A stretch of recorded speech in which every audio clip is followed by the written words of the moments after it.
que l'anarchisme? Nous avons abordé un petit échantillon de la population québécoise pour savoir ce qu'ils pensaient de cette question. C'est vraiment du monde déconnecté de la réalité, qui veut vivre dans un monde de chaos, plus de briseurs de vitres. Les anarchistes, mais vraiment c'est une plaie totale. On n'a pas besoin de ça. Ils ne font que envenimer toute situation. Non, vraiment, quand les anarchistes s'en mêlent, on peut être sûr que ça va mal aller. Comme vous venez de voir, selon plusieurs personnes, l'anarchisme est un concept qui rime avec violence, désolation et chaos. Plusieurs personnes définissent des sociétés anarchistes comme étant immorales, en déchéance totale et sans aucun ordre. Cependant, rien n'est plus loin de la vérité. Du grec an et archos signifiant aucun pouvoir, l'anarchisme est une idéologie en fait qui prône les libertés individuelles à un certain point où personne ne peut diriger une société. C'est en fond une collectivité qui se gère par elle-même, un peu comme le syndicalisme. Elle revendique aucune autorité sur la population, qu'elle soit politique, sociale, religieuse ou autre. Cette idéologie qui frôle l'utopie pourrait seulement être en place qu'après une révolution dans laquelle une société mettrait fin à toutes les bases que l'on connaît de la société.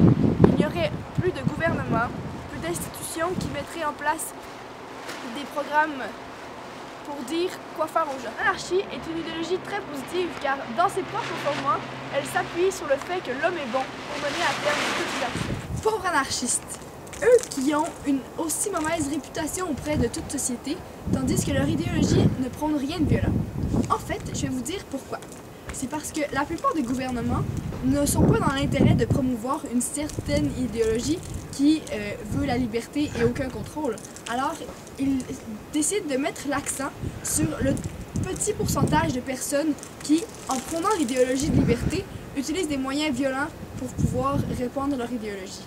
Mais c'est une erreur, car ce n'est pas la plupart des anarchistes qui sont violents et qui posent des actes de chaos. Cependant, le pire ennemi des anarchistes, dans les faits, se trouve au sein même de leur mouvement. Ce sont ceux qui provoquent la terreur et qui tuent des gens. Les radicaux du mouvement, car dans tout mouvement, il y a des personnes qui prennent plus l'idéologie au pied de la lettre. Prenons en exemple le cas de Theodore Kaczynski, aussi surnommé Unabomber, un homme aux États-Unis qui, durant les années 80 jusqu'à 90, envoya 16 bombes dans les universités et des compagnies aériennes. C'est d'ailleurs à cause des cibles de ces attentats que les médias lui donnèrent ce surnom.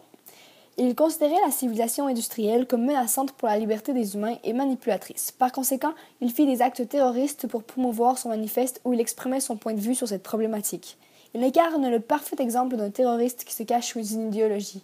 Ce genre de comportement nuit à l'image populaire de cette philosophie et transmet une mauvaise impression aux citoyens, tandis que le pourcentage d'extrémistes est définitivement petit. C'est comparable au trop grand jugement porté sur les religions telles que l'islam depuis les attentats du 11 septembre 2001.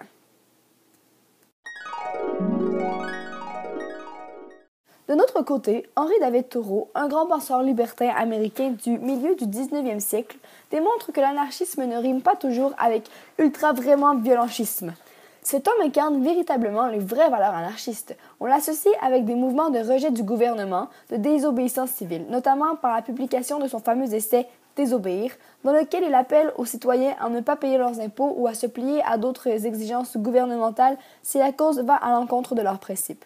Lui-même avait été emprisonné car il n'avait pas payé un impôt pour soutenir la traite d'hommes. Thoreau appelait les citoyens à réfléchir sur les situations qu'ils vivaient et les encourageait à prendre des décisions éclairées, sans jamais utiliser la terreur, mais bien la force de la raison.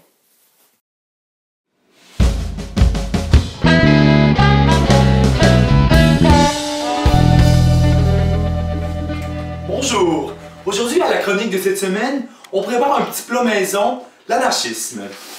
Ça commence par une petite pincée d'être écœuré, envoyer dans la casserole, un gouvernement autoritaire haché finement, on ajoute une population bien écœurée, on porte à ébullition. Faire bien attention de ne pas tenter d'instaurer un nouveau régime autoritaire, ça pourrait éclabousser le four, ça fait des taches, on veut pas de ça. Ah, c'est fini. On ajoute une petite touche de communautarisme et liberté. Et voilà! Une bonne portion d'anarchisme à partager entre amis.